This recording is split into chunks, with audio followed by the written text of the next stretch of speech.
दुनिया में फेमस है, उनकी आमदनी बढ़े, उन्हें ज्यादा पैसा मिले, इसके लिए यहाँ फूड प्रोसेसिंग इंडस्ट्री लगाएंगे।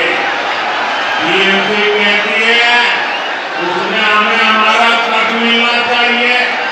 साथियों,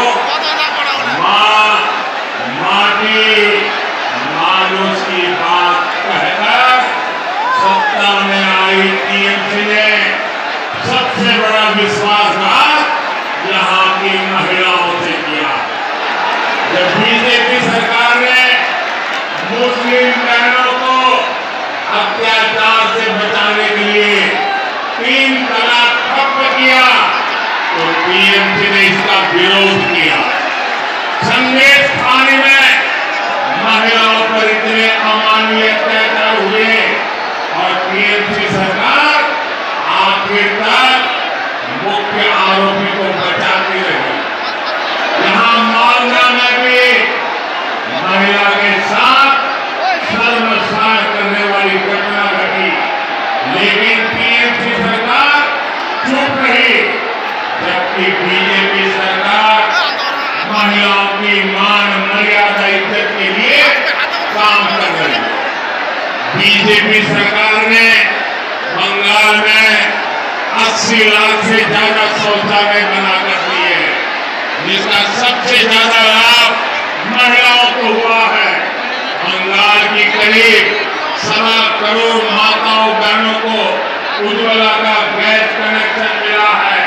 यहाँ पीएम आवास के जो हजारों घर दिए गए, उनमें से ज्यादा घर महिलाओं के ही नाम है।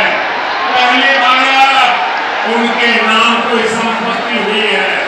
हमारी सरकार बहनों बेटियों के लिए हर स्तर पर नए अवसर बना रही है, उन्हें सशक्त कर रही है। साथियों, टीएमसी और कांग्रेस यहाँ आपस में झगड़े का दिखावा जरूर करती है, लेकिन सच्चाई ये है कि दोनों के विचार और आचार व्यवहार एक जैसा है। टीएमसी और कांग्रेस के जोड़े रखने का सबसे बड़ा चुंबक है तुष्टीकरण। तुष्टीकरण के लिए ये दोनों पार्टियां कुछ भी कर सकती है। तुष्टीकरण की खातिर ये लोग देश हित के लिए किए गए हर निर्णय को वापस करना चाहते हैं। हिंदी गठबंधन कहते हैं वो कश्मीर में आर्टिकल 370 फिर बहाल करेंगे। टीएमसी और कांग्रेस के नेता कह रहे हैं ये सत्ता में आए तो सीए कानून को रद्द कर देंगे। आप मुझे बताइए बंटवारे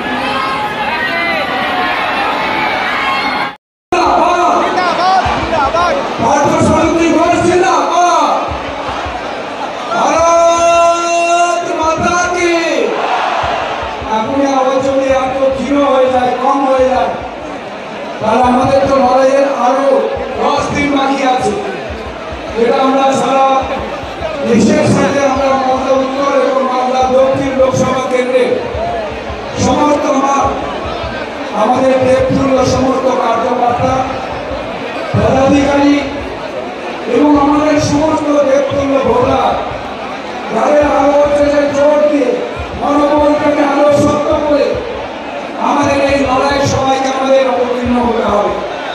লড়াই হচ্ছে জোরের বিরুদ্ধে।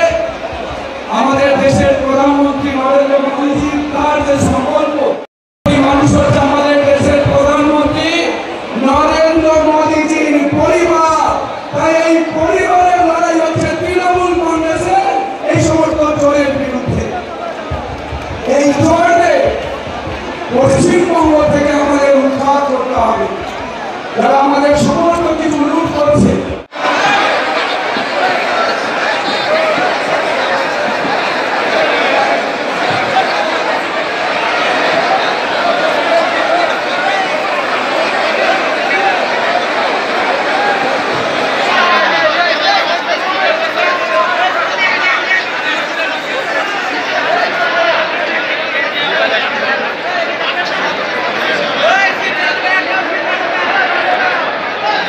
আপনার কি বল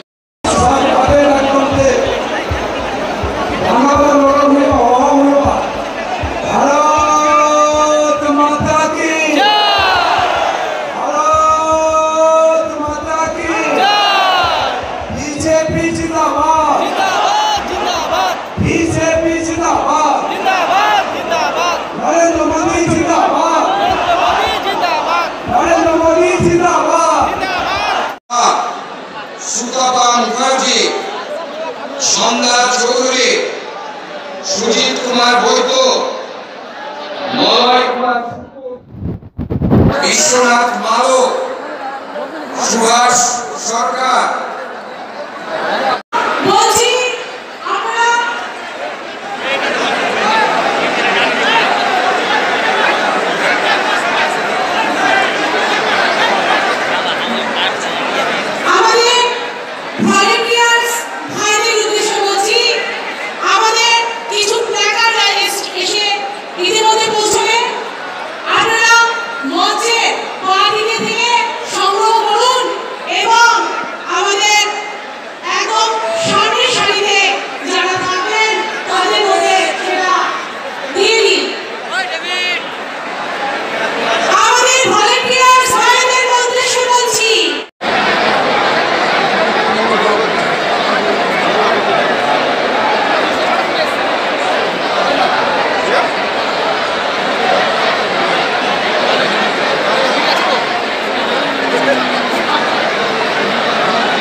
আমাদের যে সমস্ত ভলেন্টিয়ার আছে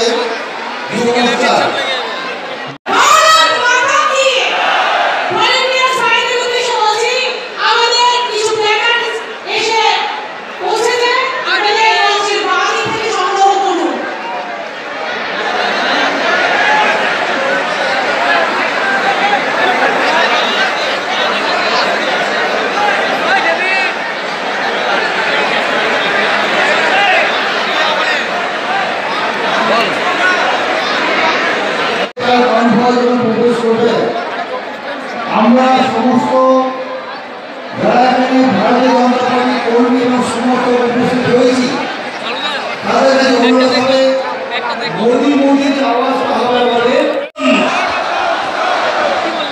বিশ্বসেনা প্রধানমন্ত্রী নরেন্দ্র মোদী স্বাগতম, বিশ্বনেতা নরেন্দ্র মোদী স্বাগতম, বন্দে মাতরম, বন্দে মাতরম। অর্থাৎ মোদিজি যখন এই রোডে এখানে নামবেন আমরা দেখতে পাবো যে মোদিজি কারণ ঢুকছে, তো আমাদের মধ্যে যে আওয়াজটা হবে সেই আওয়াজটা হচ্ছে মোদি মোদি একটা ঢেউ উঠবে, ঢেউ আনন্দ। এই বিষয়টা আমরা সবাই যারা উপস্থিত হয়েছি তারা সবাই যদি একসঙ্গে এই কাজটা করবেন তাহলে আমাদের এই পরিবেশটা আজকে খুব ভালো হবে। আমরা অল্প সময়ের মধ্যেই শুরু করব এবং মাননীয় প্রধানমন্ত্রী সোয়া 10টার দিকে এখানে নামবেন এবং তার অবগত পরেই তিনি আমাদের মঞ্চে চলে আসবেন।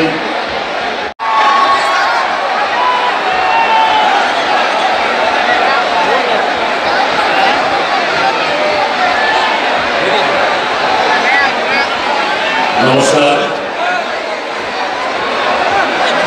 আজ উত্তর মালদা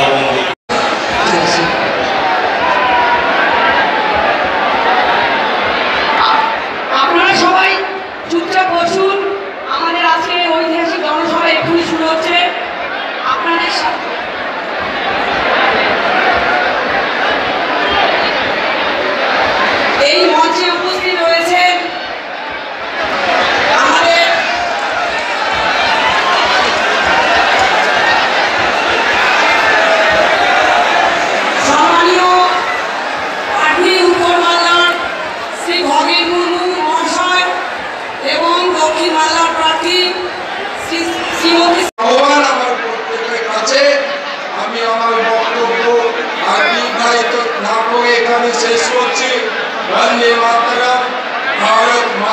যায়।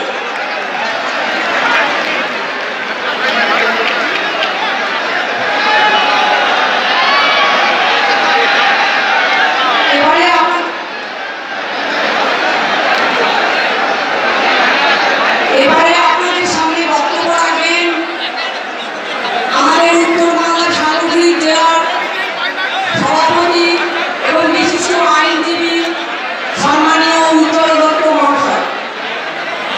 উচ্চতাকে বলার জন্য অনুরোধ করছি।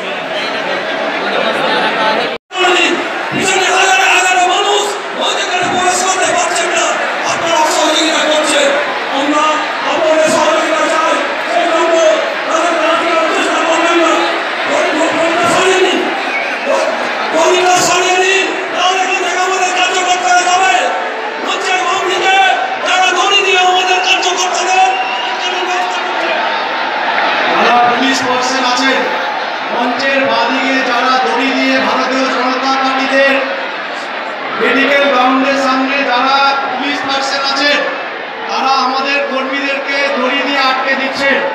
আমরা মঞ্চ থেকে এখনো আমাদের কর্মীকে সংযত থাকতে বলেছি। পুলিশ যদি দড়ি না সরিয়ে নেন, আমাদের সমর্থককে যদি সামনে না আসতে দেন, তাহলে কিন্তু পুলিশের উপরে সমস্ত দায়িত্ব বর্তাবে।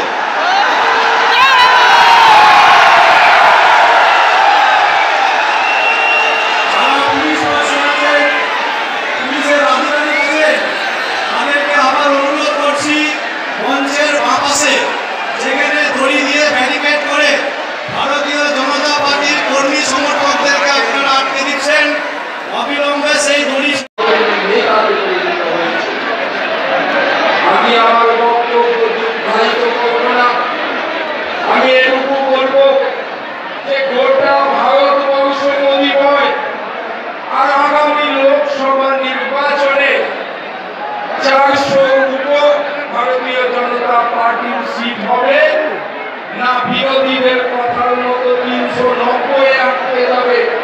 এই লড়াই শুরু হচ্ছে, কিন্তু আমাদের মালদাতে আজকে এই সভার পর থেকে আমরা যারা এই সভা থেকে ফিরে যাব, এই সংকল্প নিয়ে ফিরে যাব যে মালদার দুটো আসনই আমরা মোদীজিকে উপহার দিব। মালদা থেকে দুটো পদ্ম মোদীজি ভিতরে তো অক্সিজেন পাম্প হতে শুরু করে দিয়েছিল, মানে কমতে শুরু করে দিয়েছিল। কত করে বললো